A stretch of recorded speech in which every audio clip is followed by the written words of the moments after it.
Even for me, that's what we were kind of told. One day we'll go back, because they were more homesick than us, leaving everything that they had grown up with and their whole history being Sri Lankan. So they always had this kind of dream to go back, which didn't happen. If you give up who you actually are and go and do something that you are not because it's paying The bills or whatever, Yeah.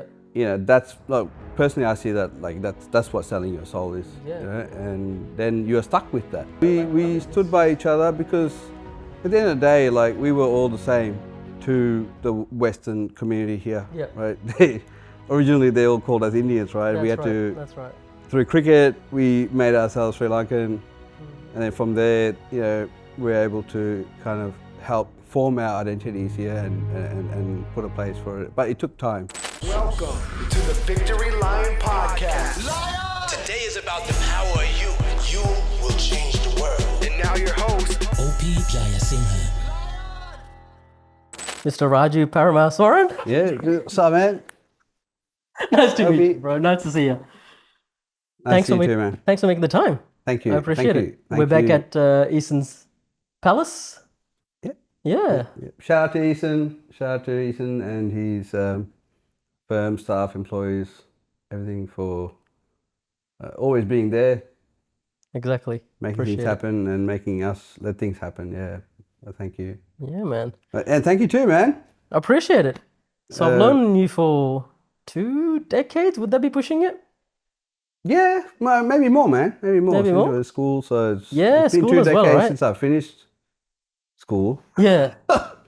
Yeah, and so you were there for a part of my life just before that, during the high school years, and I think I even remember you throughout primary school years, but just kind of, I don't know, like through the community kind Through of the thing. community, yeah. And it's funny, man, because we go through life Yeah, and you don't know whose lives you've touched, you know, indirectly or directly, going through all these stages, especially in our industry, right, where we've DJed for so long. Yeah.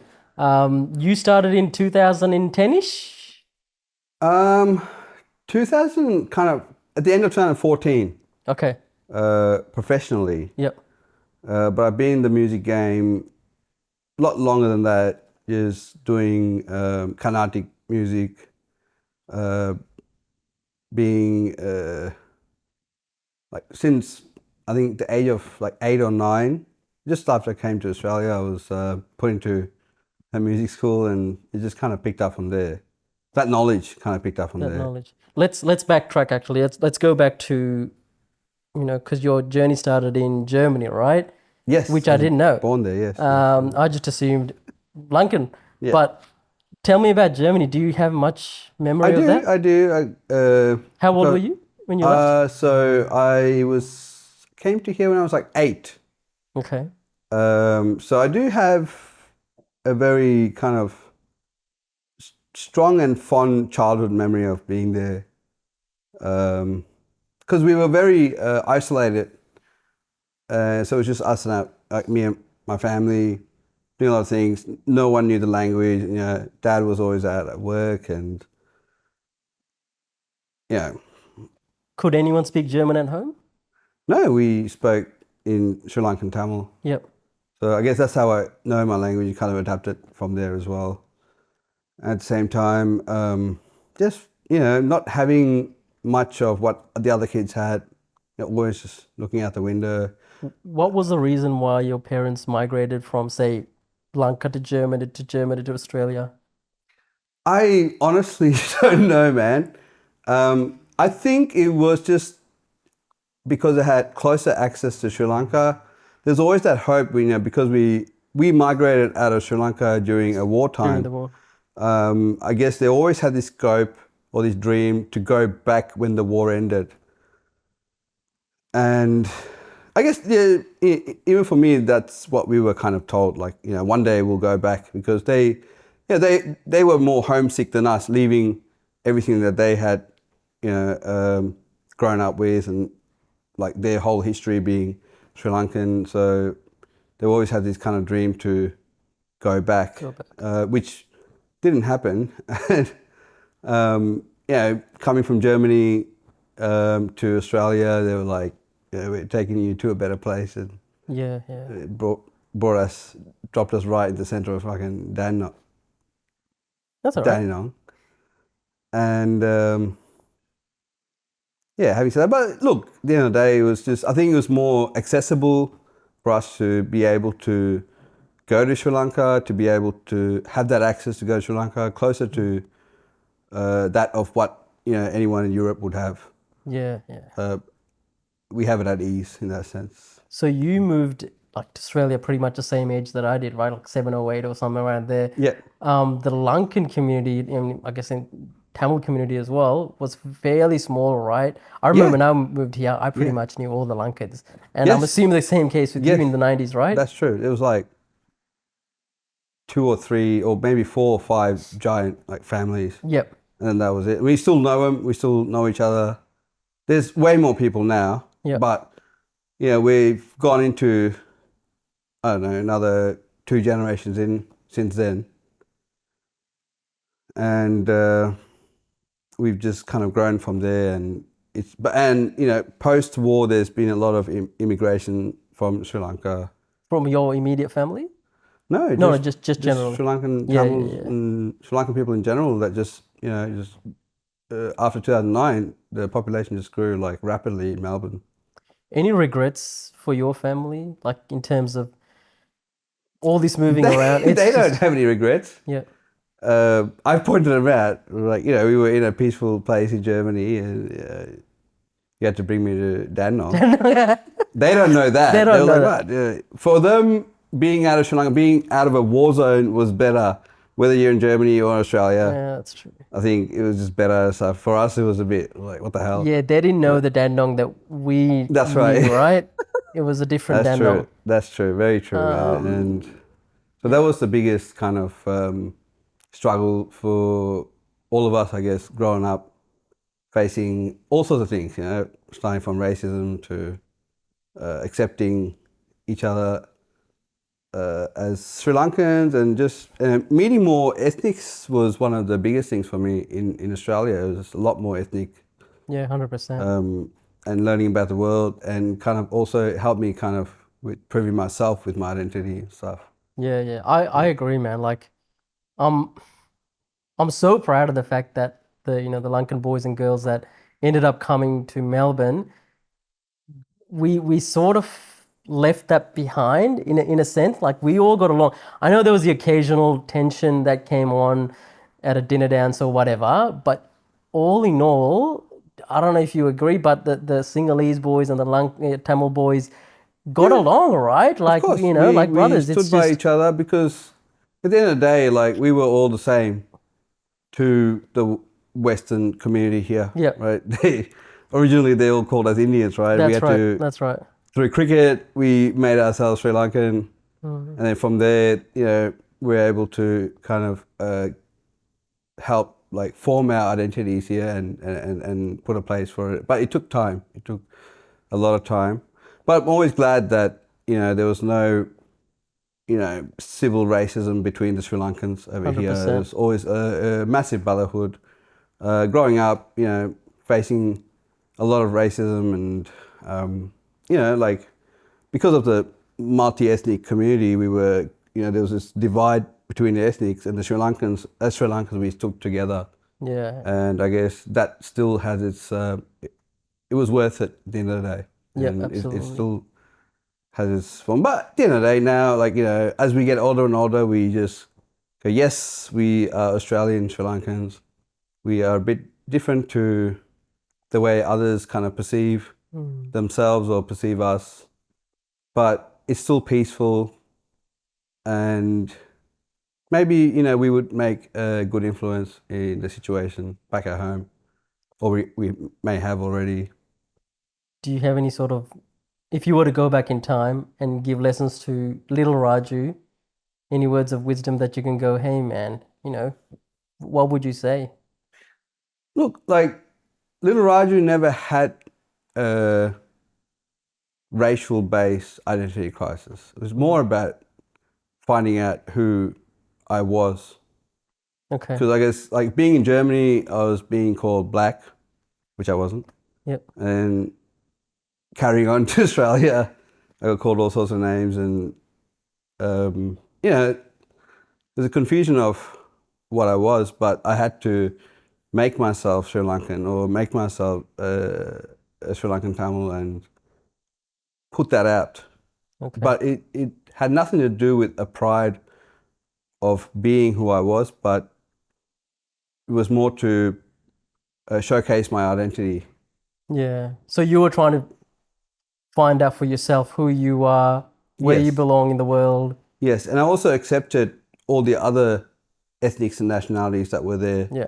You know, because I was born overseas, but knowing the hardship that you know, our parents and their generation, to why they left.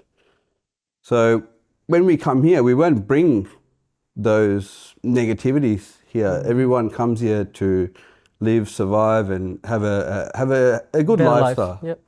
So I think that's one thing I understood at a younger age, to be able to accept and then also be able to interpret to my surrounding. And yeah, we have a pretty good multicultural network here, Yeah. and we get along well.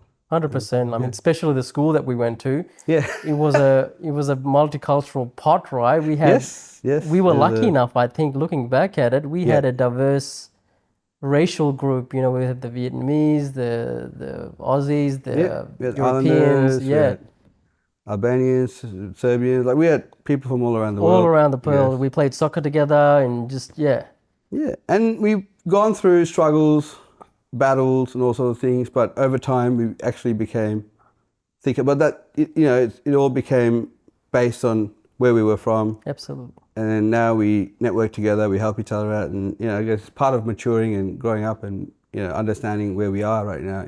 Yeah. So yeah, and it's been good in that kind of sense, and that's one thing I would even pass down to my kids. They don't know where they're growing up. They're just, kind of almost born Australian. It's hard to kind of feed the Sri Lankanness into them. I guess with all of us, we know they are now tuned into the conditioning of the schools and the internet and everything. And Yeah. so for us to kind of showcase our traditions and everything, it's more entertaining for them than it is for them to accept as culture. But hopefully, the more we do and things like that, which we have a good setup here for with the unity and all, that it will, it'll build into something that even the next generation and everything can take on I without like having a fade of who we are and everything. 100%, man. Yeah. And I agree with you because, we've got similar age kids, and giving that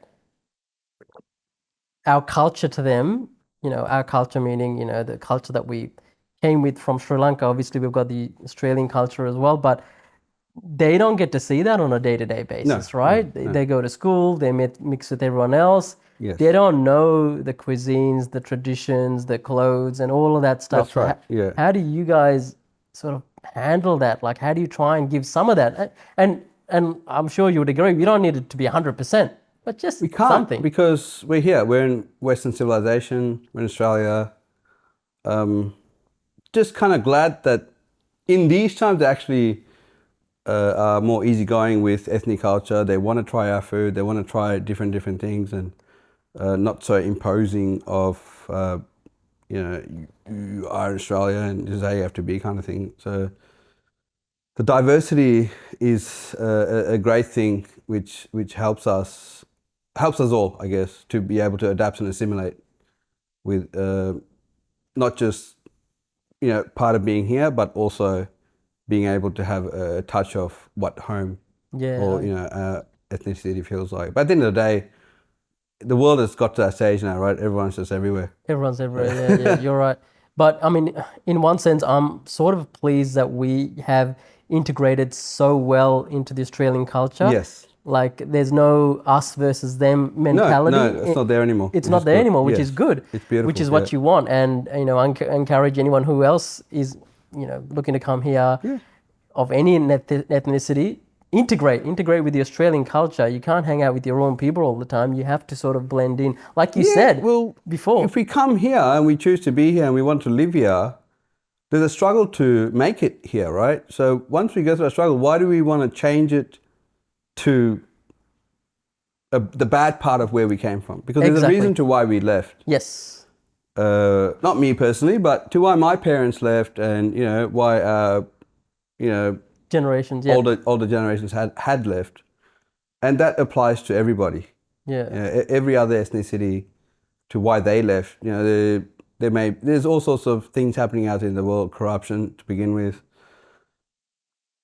and just other things, just geopolitics and all sorts of stuff. So we have to just come here to survive, and then learn to survive, but also kind of keep in touch with our heritage, have the knowledge. What do you call it? To absorb the knowledge of who we are, and to be able to pass it on, to be able to pass it around, because it is actually in today's time, it's an interesting thing. Yeah, absolutely. To be the same with everybody, it's actually boring these days. You want to be different, because we're in such a fast-paced world, and everybody wants something different. Yeah. So it's actually good to be in the situation we are now, being ethnic. Yeah, exactly. So, pretty proud of that.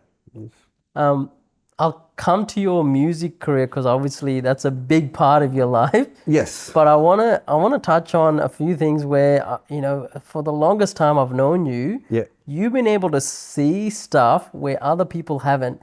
And I want you to take this as a compliment, because not many people see this, man. You've been able to see and piece together clues of stuff that are happening. You mentioned geopolitics before. Yes. But just not even that, just stuff that are happening, you go, and you would predict it years, maybe decades ahead, and it happens, and everyone's like, oh, look at this, did you see this? And you're like going, dude, I've been saying this for many years. Yeah, no, I'm sick of doing that now. But I don't know if that's like a condition or just my way of lifestyle growing up and just absorbing the world. I didn't have what other kids had with their distractions or their means of entertainment, with the usual like video games and even sports equipment and all that kind of stuff. We just had to kind of watch others be and see things for a long time before we could. When I say we, I'm talking about like me and my family. That we could kind of start being a part of the world. So when you get a piece of information coming through, right? Yeah. And do you see it? Do you see yourself seeing it differently than the average person? Do you go, man, look at this? I actually don't. And I'm surprised that the others don't know. Some of these people I speak to are actually more educated. They're more into their books, or they're more into reading and looking into things. And I get surprised sometimes that they don't realize what's actually going on. But at the same time, there's been times that I've also been wrong with things that are happening. It's just that with I guess with certain things like, I can't predict something that goes on with sports, for example. I can't be like, oh, who's going to be the next World Cup, winner and stuff like that. I guess I don't pay too much attention into that. But at a macro level, you could see. I could see like the movement of society, and that's just from observing people, from childhood. And I guess it has its ups and downs, over time, because like the stereotype part of the world does not want to hear bad news. Exactly. And then when you tell them bad, because bad things are about to happen, they'll be ready for it. They just don't want to hear it, but they have to face it because it happens. Like interest rates going up and the like global financial recession, all that kind of stuff, which I was kind of able to foresee in like 2011, around then. But it was happening. It's just, I guess people were not paying too much attention to it. They were just, everyone gets carried away with what's happening with the stereotype part of the news and stuff like that. And there's a lot of distractions. And we can go down like a bunch of rabbit holes, right? But just for entertainment's sake, let's just pick one. Yeah. The whole UFO phenomenon, right? It's an interesting topic. People will laugh at it and go, man, these guys are just crazies. But just talk about what you've seen over the years and what's been proven right today versus 10, 20, 30 years ago. Yeah, look, my observation of life, so like a lot of my childhood went on just watching the world, just looking out there. Through the window, I see people doing their day-to-day activities, having their lives, kids playing with their bikes, and this was in the 90s, so kids playing with their thing, and then all the certain kids, like the rich kids, had like their PlayStation video games and all that kind of stuff. So I saw all that. Then in the nighttime, I would kind of just look up at the stars. My mum played a big part in kind of showing me the moon, and she was very, I guess with the Hindu calendar, they look at like the, what do you call them? The eclipses and astrology, a and lot all of that. astrology and all that kind of stuff as well. But the eclipse and all this kind of stuff. So she showed me the blood moon, all that kind of stuff. I got like taken away by those kind of things. And then over time, I started actually getting into a lot of nonfiction and astronomy, which led me to what else is out there. Like I found out that the sun is a star that we are orbiting, and we're a living civilization on one planet in this solar system. What else is happening out there? Yeah. Out of billions of stars that could exist and all that kind of stuff. It was just a curiosity and stuff. So it was kind of easy to kind of then go, yeah, there could be other forms of life, all that kind of stuff. And then that created, and then I started looking into the UFO phenomena and aliens and all that kind of stuff. It was out of all the distractions I've been, distracted by, it was one of probably the most entertaining ones. Entertaining ones, yeah. It really opened my mind, but it didn't really change my view of who we are over here.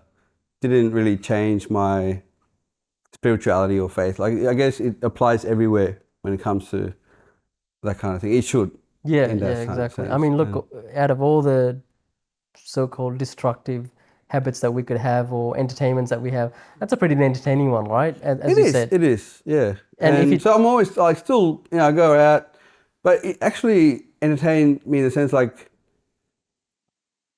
to go stargazing, we end up going and doing things like camping and fishing, and like there's all these other activities you end up endeavoring in life because of this, this view, like, you want to see some movement in the sky, you want to see like a UFO or something like that. It actually triggers a lot of other things, lifestyles that you could do. And I'm like, there's no regrets about what I believe in, but I actually don't push it on people. Like, it's up to everybody to kind of know that. Yeah. But did you feel vindicated, a couple of years ago when the US government came and go, hey, ta-da, yes, this is, but I wasn't surprised. Okay. Because I already had that knowledge, which I watched on videos and read about in books, and like, I'm waiting to hear more and more about that. There are more stories, abductions and crop circles and all that kind of stuff. And I'm just trying to see if it connects, and and then there's so many things, but it's out there. Like I have a lot of theories in mind, but I wouldn't know until we get confirmation from people who actually look out there and stuff. I haven't been to look out there, so I wouldn't actually know. So I would keep that knowledge, talk about it, to people who are interested. Yeah. I mean, that's what this discussion is about, right? Just having a chat, and I'm glad you're sharing it. So thank you. Yeah, thank you. Yeah. Thanks for asking, man. It's crazy, but we can't just be the only kind of no, we can't. It's living just range beings, and in the creation of God. And then there's this universe that we speak of. It's, it's out there in our vision, but we still haven't seen anything. We haven't. I don't know. We'll see. We'll see. It keeps you kind of driven to find out what it's all about, right? Exactly. There's only so much you know about the world, what's happening and stuff. As we get older and older, like you get clicked on with the pattern of everything. But these things kind of keep you driven to, the curiosity is always there. Like there's like this childlike mentality that's there going, what is happening, what's out there. And do you discuss this stuff with your kids at all? Do you have a chat about it and go, hey, what do you think? My kids ask these questions. They read about it in books, and there's a lot of content about it on their iPads or whatever, all these things that they watch. So they do ask about it, and they kind of firmly almost even believe that aliens are there. And I'm like, how do you? I kind of Ask them like, ask them yeah, like, do you think they actually exist or not? And then they are also questionable because that's the thing. There's no, confirmation yeah, yeah, of yeah, the existence, but we can wonder. exactly. And I think the human mind likes to wonder, likes to talk about things, to likes to aspire and wander off in thought, and that's a form of entertainment in discussion as well. Yeah. And the fact that they're thinking about it really makes a difference because I do the same thing. I don't necessarily say yes or no. I go, tell me your thinking pattern. That's right. How are you coming to this conclusion? Give me your hypothesis. Yes. And they'll break that down because I remember when my daughter was like 2 or 3, she goes, I'm not sure if Santa Claus is real, but maybe maybe he is. But According to my he is, kids, Santa Claus is still real. yeah. And she come up with the hypothesis of, I reckon there's a cloud on the sky a road on the sky that sleigh goes through, and she came up with the thing. Obviously for a 2-3-year-old, that's what she came up with. I'm going, good, keep going with your thinking. And that's like, it's all about the thinking of, I want them to think deeper into then, what's presented them That's right. on a plate kind of thing. Because I guess at the end of the day in life, imagination Yeah. is what causes the pathway to creativity. And then the creativity is what manifests into a reality. Yeah. Yeah, exactly right. So there's things that we can do and achieve in life. We don't achieve it until we imagine it and then create a path to manifesting. Yeah, absolutely. For it to come true. So what you're doing is right with the kids to be able to trigger those senses for them to be able to, go into their creativity and then to be able to manifest a reality and to create something, which may have nothing to do with what they initially said, but they've now formed something out of it. And that's a very beautiful thing. Yeah, that's I golden, think that's man. a massive part of humanity and what brings us to, as the human civilization, to where we are today. Yeah, awesome, I think, man. yeah. So going back to your journey, right? So you migrated here, went to school, high school, and Dandy that's High. Dandy High. Yes. You too. And yeah, you represent. And then you had some uni life as well, and then that's when the DJing or the music sort of kicked off. It was more music initially, right? Because you said you had some sort of singing and vocal lessons. That's and, right. Yeah. So I was like in more of a cultural based, traditional based, like singing and percussions kind of lessons. And So you can play like caught a up with traditional instrument? Yeah, I can Yeah, play that's like awesome. tabla, like all those instruments. Tabla? Yeah. Okay, I went to Yogan Uncle, and I went to Sriganti for Sangeetam. So that's Carnatic music, which is like classical in Eastern music. We learn, and what I actually endeavored through DJ, the way I learned to do DJ was actually self-taught, but it actually comes from those things. The basic knowledge of the beats, like the talams and the ragam, like the ragams are the keys and the talams are the beats, the different types of beats. But also kind of, I did kind of put my head into like learning the piano, keyboard kind of thing, which is kind of, I also self-taught because in the percussion school that I was at, my teacher, they used to hold concerts, and a lot of the boys that were a part of it, they used to play keyboards and stuff like that, just out of knowing. I also came to find out that the piano is actually a percussion instrument through that. And I also put my hands into it and just started learning chords and all that kind of stuff. YouTube also kind of came Helped, out, helped. And then also that went into like making beats and all that kind of stuff. It just was this little mini escape distraction that I had probably around 15 years ago.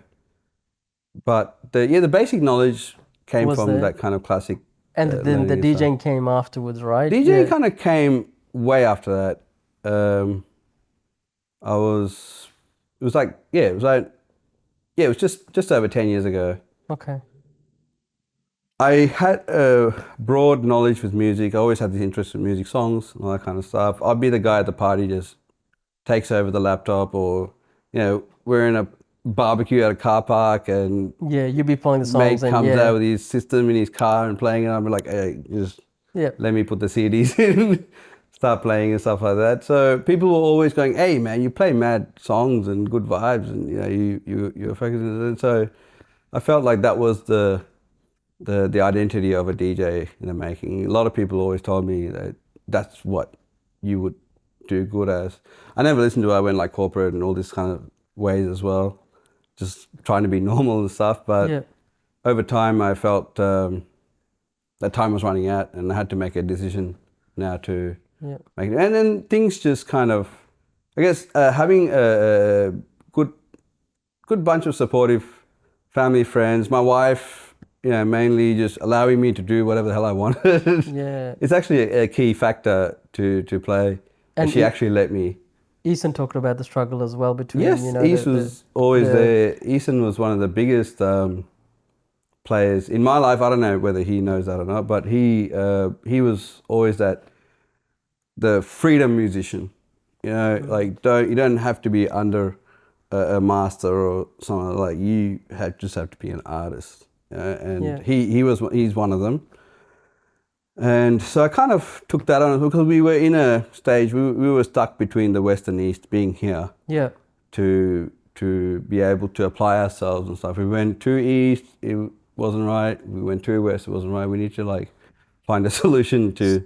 So how did you manage the corporate life and following your passion? Because if anyone's going to take a lessons from this, that struggle is real. And I'll give you a little story. Yeah. A couple of days ago, I went into a telco shop speaking to a young lad there, early 20s. He's just finished biomed, all right? Yeah.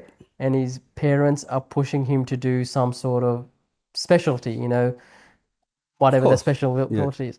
And the specialty is going to bring in maybe 110K, which requires another 4 years of study, Yes. right? So this guy's put in 6, 7, 8 years into this to get 110K, which I don't think it's a lot of money when you put that much study into it.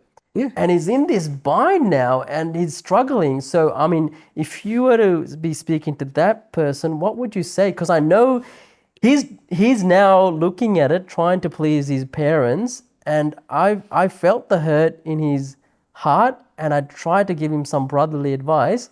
And I even told him, I go, hey bud, if you want me to speak to your dad, more than welcome to. You've got my number now. Just give me a call and I can speak to your dad and just tell him, the real world doesn't come with any flashy titles. No one really cares if you're a doctor or a lawyer. If you're suicidal 5 years down the track, when you have to pay the bills, That's to right. keep give food to your saying. kids and stuff. What would I you guess, say, man? So to go back, so I actually left the corporate world to get into DJing and make it a serious thing. I gave up a lot of my time. Well, I didn't give up my time, but I applied my time leaving the corporate world to build what I have now. And it's become what we have now with what we have running as Brown Beats at the moment. It was a massive sacrifice, but it comes with a lot of support that I've had from my family, my wife, my surroundings, even my in-laws and stuff. They were all very supportive. I don't know if everybody actually has that these days. Yeah. If they, I can't really get involved with each and every family members to go. But at the end of the day, what I do see is, and like you were mentioning with the specific person you may be speaking about, is if they're not happy, they could make as much money as they want, and if they're not happy, if they're contemplating, life, and that's a matter of question, maybe they don't have to make that much money, right? It's about doing what makes you happy, and if you can still pay your bills, and if you can still get things done, then you're in a happy place, and that's what I feel that success actually is. Yeah, that's because cool, you man. have a gift. Everybody has been given a gift in life to be able to provide, to present to this world, to make the world a better place. And then if you find that gift, and it's not hard to find, it's always there with you, you are able to now provide that gift and showcase that gift, and you can, there's ways of doing it. You can actually make business out of it, but if you don't, you can still provide the gift, but you need to have that balance and contentment. And you're to be right. able Yeah, to go it is through that balance, isn't it? If you give up who you actually are and go and do something that you are not, your soul dies. because it's paying The bills or whatever. Yeah. That's like, personally I see that like that's what selling your soul is. Yeah, And then you're stuck with that. Yeah.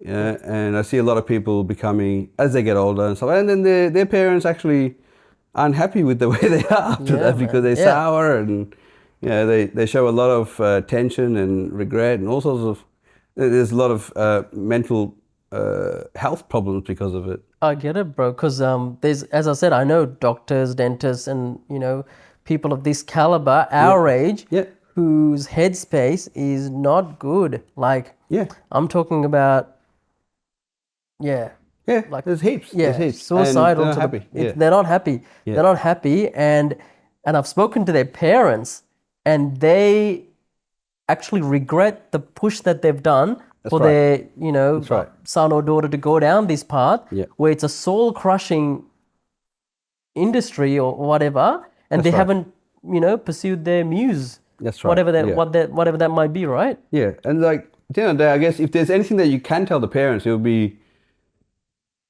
making them feel confident that they have brought their families, or they have now raised their children in a free country.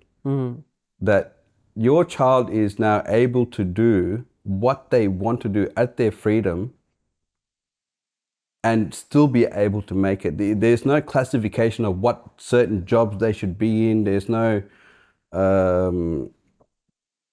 it's not subjective to what they can do. They can actually make money out of anything. Anything, exactly. That they actually want to do. The freedom is there. Exactly. So they need to actually accept that they are in a free country. We are in a free world. We've come here. We've made the choice. But I guess it's, we actually have to come to the terms of acceptance. And sadly, I think it's the ethnic mentality where you follow the titles instead of, following the happiness or whatever, right? I mean, it's such a cliche. I tell my kids, mate, you can do anything you want to be. You'll be fine. Just don't be a socialist, right? But I tell them they can be anything they want to be. Like it's fine. That's true. Yeah, that's true. And you're right. We are lucky to the point that a kid can go to trade school, TAFE. Yeah. They can take up a traineeship and just crush it. As long as they're enjoying what they're doing. Correct. As long as they're content and happy with what they're doing, it will drive them to pay the bills and beyond. I've seen a lot of our generation actually do that. They've struggled with their parents, their opinions, and they've been the black sheep of the family and stuff. I know a lot of boys and girls these days who went off guard and they were going, hey, this child is a waste. They're going to become this, they're going to, but then when they go and make it and stuff, now they're the golden child, right? Because they've gone against the grain, but they've still made something happen, right? They're saviors, and it's actually proud to see that. I guess I've witnessed a lot of people in my circle of friends who've actually done that and been that. We've had to, stick by each other, encourage each other, motivate each other through it. But it's also got to do with the understanding, with our parents, as much as they came here, it's not that they wanted to come here, they had to come here, they had to leave the situation that they were in. So they were not ever ready to mentally accept where they actually are. Yeah, and go, you are in a free country, son, or you are in a free country, my child, to make your choices and stuff. They're still back home. Yeah. To go, no, this is what you have to do, and this is how it has to be. And it's harder for them to adapt, and it takes them a long time when they see the adaptation. But it's a bit of a war period with the families, within the families and the parents, and there's a lot of questioning and confusion. Just because we don't know where we are for a very long time until we get there. And I think the belief in the people, the younger people who are developing their knowledge and their skills to become who they want, they just need to stick by it, not give up because other people are telling them that's not the right thing to do. Again, obviously, like don't go out there doing bad things and negative things, turning up, being a killer or a drug addict, but you can do what you want if there's a job there for it. Absolutely. You can be an artist and you can make money here. Yep. Are you and your wife on the same page when it comes to sort of encouraging the kids to go down this path or that path? Or they're free? We leave our options to the kids. Yep. We don't really push them. We want to help them find themselves. Yeah. I don't know if that's a westernized way of thinking or if that's an advanced Eastern way of thinking. Yeah. We're yet to find out as parents as well. We are also learning when we make the choices that we do. It's different to what our parents did. And I feel that it's also different to what Western parents have been. Like knowing my Western friends and stuff, like most of them are all kind of nepotized into like, your dad did this, you could do this. So they take the easy way is to always do what your dad did or what your mum did, like that kind of stuff. But the harder one is to become what you make a choice of doing, or that kind of, which is it may have nothing to do with what the rest of your family are doing, or what the rest of your network or your community is even doing. Yeah. But I guess that's part of the world, right? It's the way the world always grows and changes. Because the thing is, if we all kept just doing the same thing over and over again, we wouldn't really get anywhere and get further. So changes come, and like right now we're in an internet kind of stage where a lot of money is actually made on the internet. We, as being 90s or 80s generation kids, we're still getting our heads around it. But I don't know, maybe our kids might have more knowledge about that, and may be able to just sit there one day, just being on the computer, making way more money than what we could even imagine. We don't know. And it doesn't always have to be about the money you make. Just, I think, for me, success is you being content with what you do for the day, you being content with the balance, you being content with you having your time and availability for not just your work, not getting carried away. I find that some people might have a lot of money, a lot of nice things materially in life, but if they can't go and see their friend when that friend is in need, or they can't attend their friend's a friend or a family function, because even if they wanted to,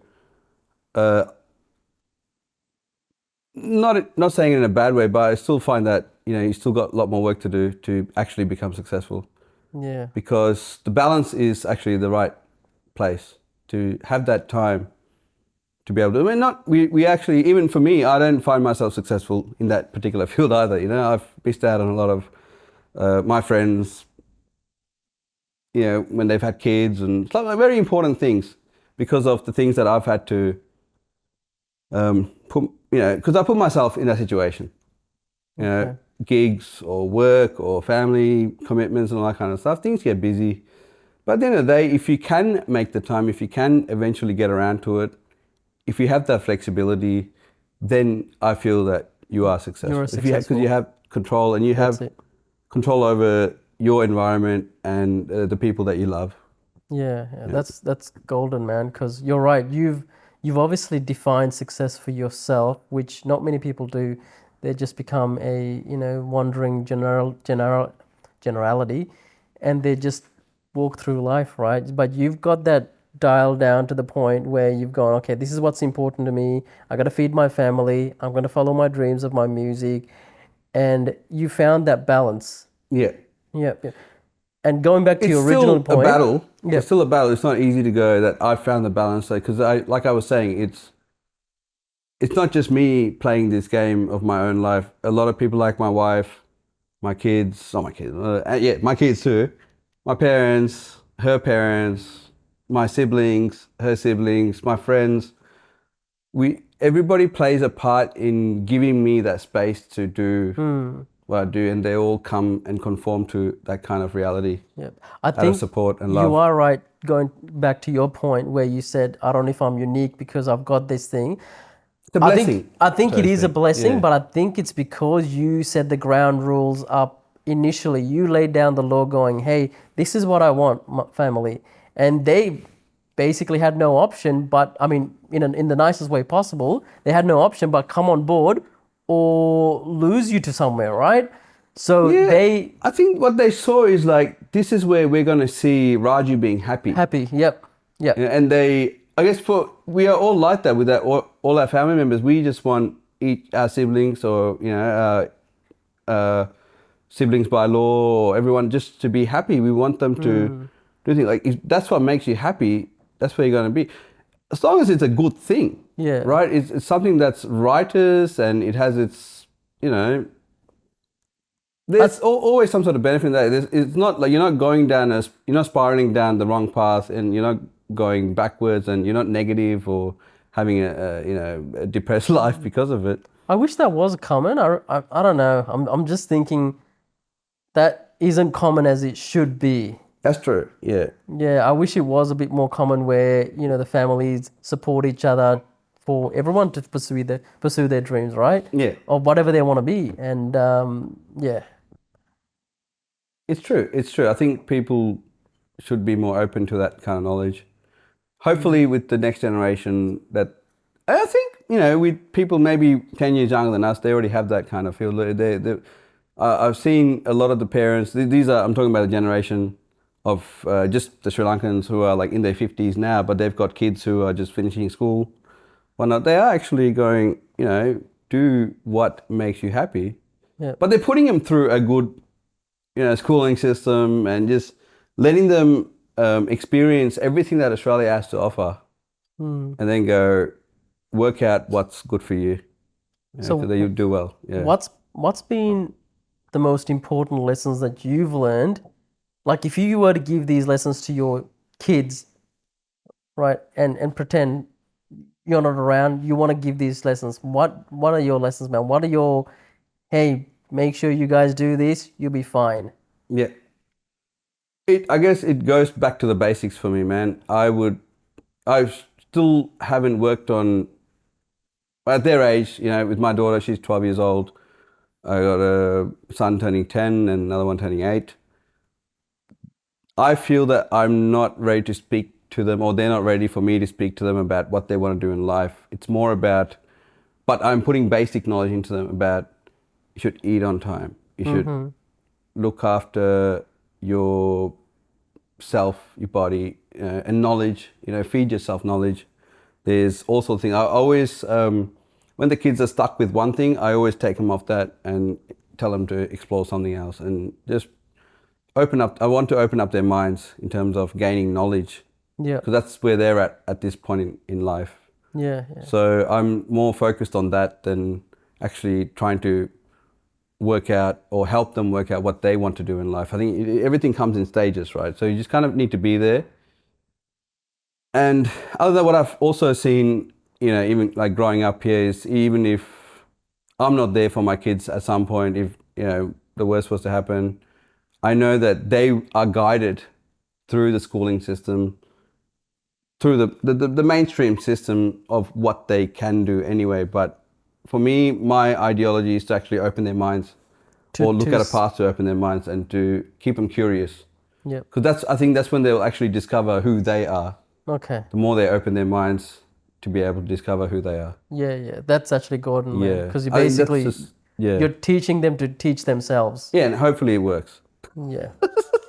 We'll find out. I mean, you and I in the same boat. Yeah.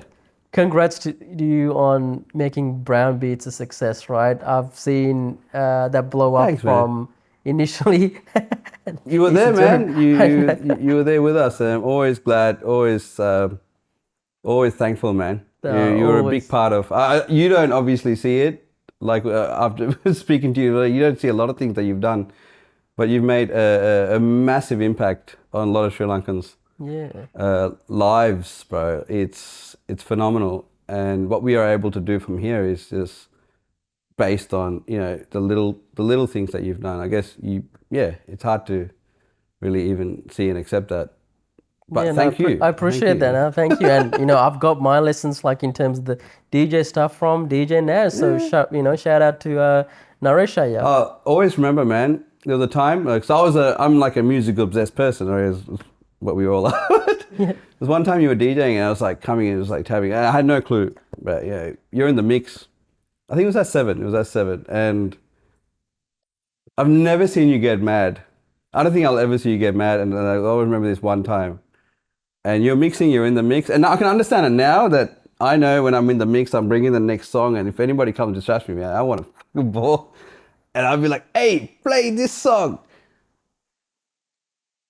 And since I've become a DJ and I get people coming and telling me this, I always remember your face when you turn around, you gave me that look like, and it was like not even a minute. It was like, I think it was like 5 seconds of you being mad. Just you gave me the biggest look. Oh, did I? It's all right. It actually taught me a lot. And you focused, you got your mix done, and I just backed off. I'm like, okay, and you're like, okay. Yeah. You explained to me what you were doing at the time. I'm like, look, I'm raging, but you know, I'm working. And just bring this thing in. Okay, what do you want now? And I asked for a song.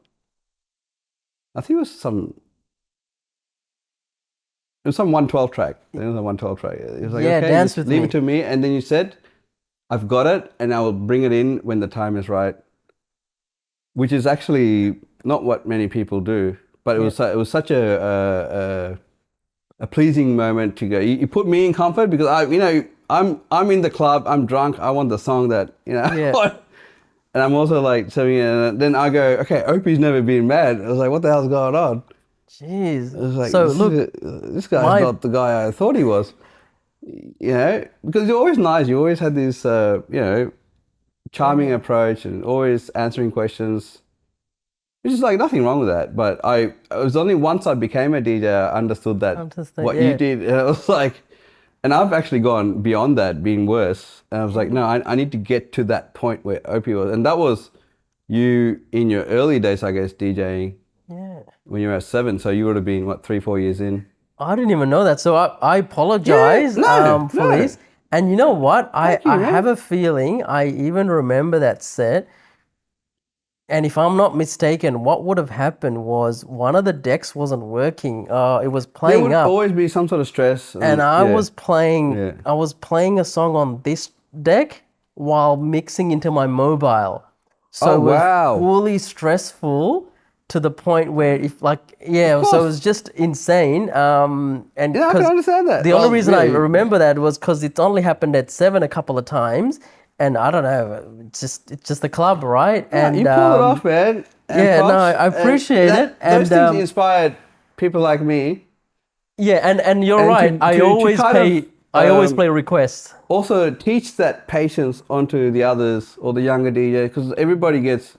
I guess all the DJs will understand it's not easy handling requests. Yeah. People come and they're drunk, they want their song, and they want it now. Yep.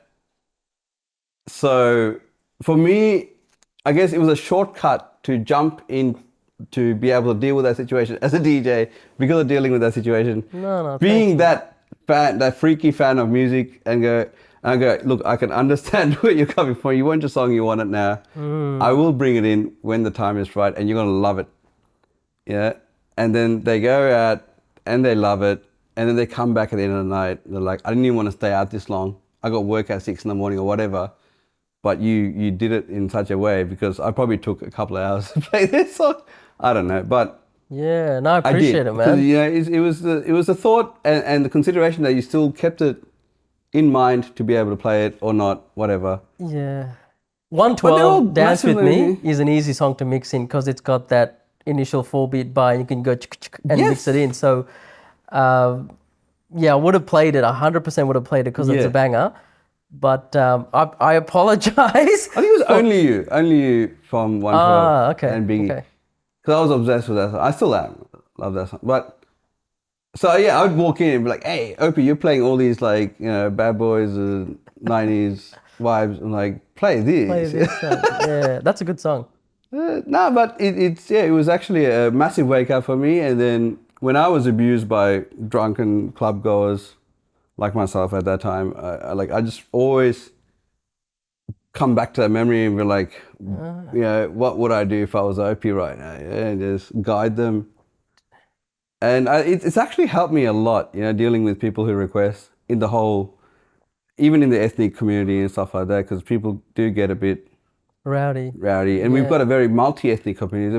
We are big with doing a lot of multi-ethnic weddings, cross-culture weddings, and because we're surrounded by all sorts of ethnics, people fall in love with all sorts of people. Well, it's part of it, right? So there's always a division of two cultures or more, and so for everyone to come and have their time, or even if it's just the one culture, they got their extended network, work friends, and all that kind of stuff. They all want to come and have, we have to do a bit of a scope to see what kind of ethnicity is around and suss it out. It's part of our work. And I always say DJing, right? You can learn that in the afternoon. In terms of mixing, I can teach you to the point that you can mix one to the second song in the afternoon. But reading the crowd, looking at a crowd and going, hey, this person will like this song at this time. Yeah, that's a gamble. That takes a long, long time. And that's I reckon the best part of it. You get it right, and when you see that person going off, exactly, you go. They say never judge a book by its cover, right? No. But with DJing, you generally can look at a crowd and go, hey, this person will like that. Yes.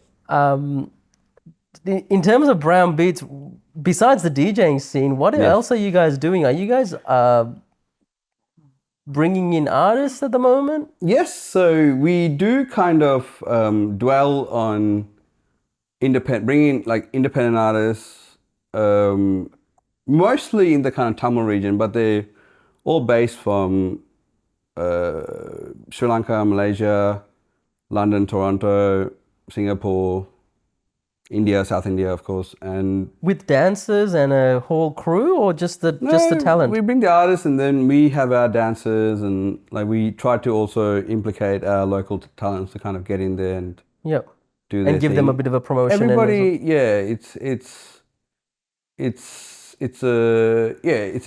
we try to do like an everybody wins situation, including the people who come to the event. So who should be your, preferred patron, or who, if someone wants to hire you, who would that person be? Would there be like someone wanting to do an event, like a corporate event, birthday, function? All of them. Okay. Everyone. So we have people who want to do corporate events because we're open format. So we kind of do our research based on what that crowd wants, based on who, when they inquire, we just go, what do you guys want? What music? And they tell us, we kind of ask questions about what kind of people are there, what kind of event is it, what's it for. And equipment and lighting. That's all provided as well. Okay. That's easy, but to find out the crowd, to be able to please on their night, so say we're doing like a corporate Christmas party. And again, in multi-ethnic Melbourne, we're in, but most of the time a corporate event is usually Western music. It could be commercial, and then people who come there and be like, hey, look, I like a bit of dubstep, or I like a bit of this and that. They kind of let you know, and then you work yourself out from there. You've got a good 2 hours to kind of mingle with the people and work out what they like. Yeah. You see the vibe, when the noise levels rise from certain songs you play, and people getting into it. When you hear the noise levels rise, I feel that people are starting to get more loose. People are starting to get more like free with each other and all that kind of stuff. So I feel that like I'm on a good thing when that's happening, and it just gets louder and louder. Do you recall an event where it's just gone off and it's been one of your favorite events? Yeah, I've had quite a few of them. I mean, a lot of our club events that we do, people do not want to leave, and we have the club owners or security guys come and you're like, this is the last song. This is the last. And we've done even some weddings and stuff where, and that's the hardest part, I guess, being a DJ. When you are like with the crowd and they just all standing there and they still want you to keep going, like, doesn't matter what the owner says, doesn't matter what, I'll talk, there's a hero there, but I'll talk to the owner. No one's going to get anything done. security guards there going, we got to go home, man. Go for wife. Because I'm like, yeah, I also have wife and kids. I better stop the music. Yeah, fair It's enough. hard to do that. It's hard to kind of let go of that little relationship that you're having with the crowd. It's tough. Do you know what I used to do with house parties? Yes. So when it gets to a certain level, like it's 2, 3, 4 in the morning. Oh, wow, yeah, And yeah. it's just going, okay, this is not going to stop. Yeah. I crank up the music and like within 15, Cops 20 minutes, the come. cops come and it's done. That's a good idea. I make sure everyone has a good night, right? Yeah, When you've yeah. been playing 8 hours non-stop, Yeah. they've had a good night and now it's just time to go home. 'cause Yeah, yeah. I No, did the know what you mistake of mean, charging yeah. per night, not by hour. So No, I fall you in go. love with the people and I become Yeah, one of same. the people. I'm like, no, Same, last same. song. This is the last song at 15. No, it's the same song. And we'd be like, no, it's 5 minutes. I'll try and mix like 5 songs in those 5 minutes and confuse. I don't know. We do all sorts of things. And then my business partner, like staff will be coming in. My people are like, hey, no, you got to stop. You got to stop. You got You to gotta stop. stop, yeah. Do you have a crew now? Like Yes, with we the have a Brown Beats? crew. We've got DJ crew, got my business partner Wrath, and a few other DJs on the ropes, and then we've got like a So admin crew that inter- organize the Sorry. marketing. Yeah, Sorry, you finish off and I'll ask a question. yeah. So we've got like an admin crew that organize the marketing behind the events that we do.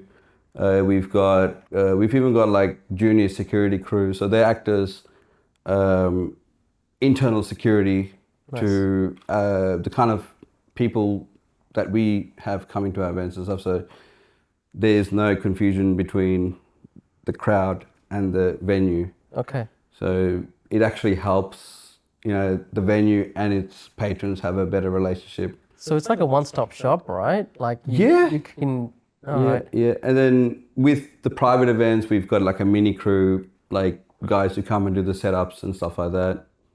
And then, the DJs and just stuff. Like eventually we just want to go into the DJ just walking in and just doing their thing instead of having to sweat stuff. But That's the worst part, right? Just of course, because a lot of labor and stuff, all that stuff's involved. But now I guess it's good that we have that kind of systematic setup.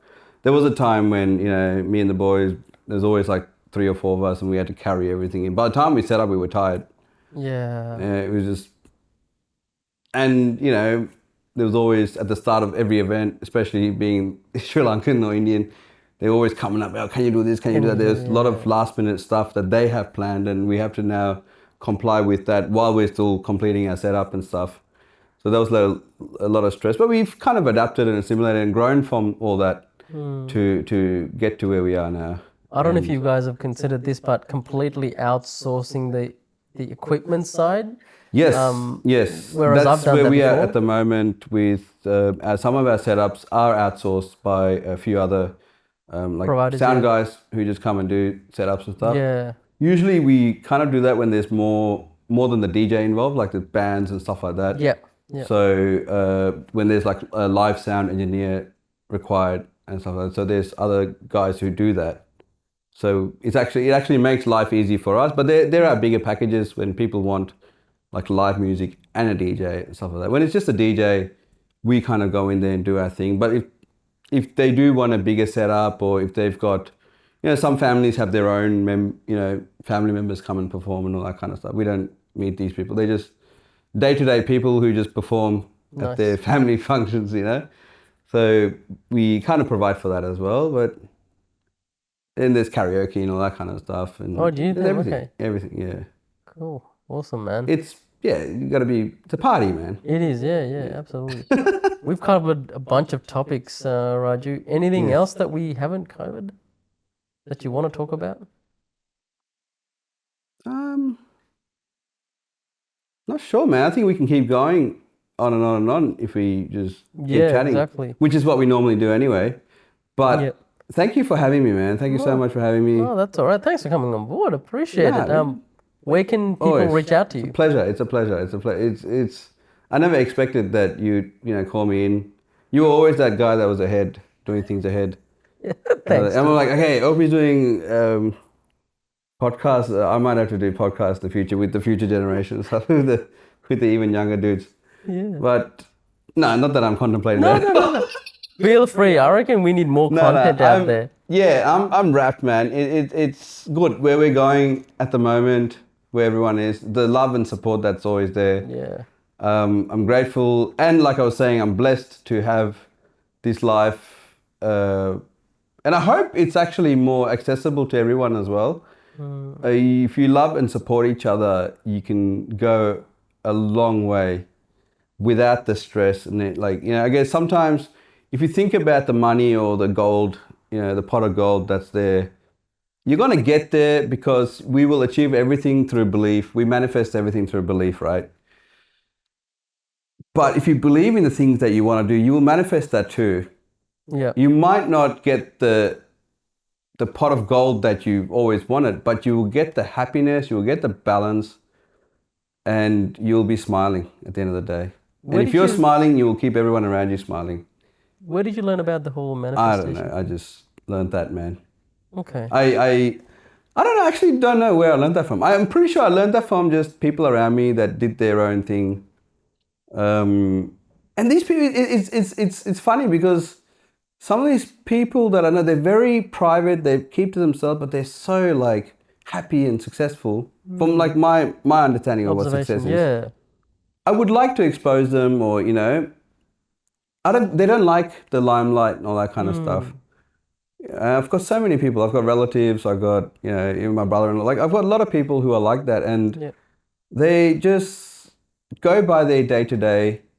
They're smiling. And they live to make everybody else around them smile. And that's what I genuinely call success. Awesome. I reckon time to start a podcast, dude. You're doing it. We'll just do it all together, man. Yeah. Oh, thanks, man. Maybe I'll make some jingles to it or something. Yeah. That would be awesome. That's one thing I'm feeling like. So I was always like producing or trying to make beats. So I guess that kind of the DJ part was the one that started making me money. The producing stuff it's still yet to kind of grow. But you're really enjoying it, right? I love it. I love making music. I love anything to do with it. It just, as we all kind of see, it's the better distraction than everything else that's out there, I guess. Yeah. My wife kind of says the same thing. It's out of all the distractions you have, that's the better distraction. That's the better distraction, 100%. She doesn't tell me to work on it. Thanks. I guess, yeah. But thank you, man. Thanks for having me. Thank you. Where can people find you? They can find me in Dandenong at MKS. They can find me. No, you can find me on the internet. Just reach out. It's not hard. Okay. I'm Raaju. Yep. SOP. Awesome. If you want, call my lawyer. I'll put all the links to the show There you notes. go. Yeah? Represent. Thank you. Thank you very much. No worries, man. Pleasure, brother. Cheers. Cool.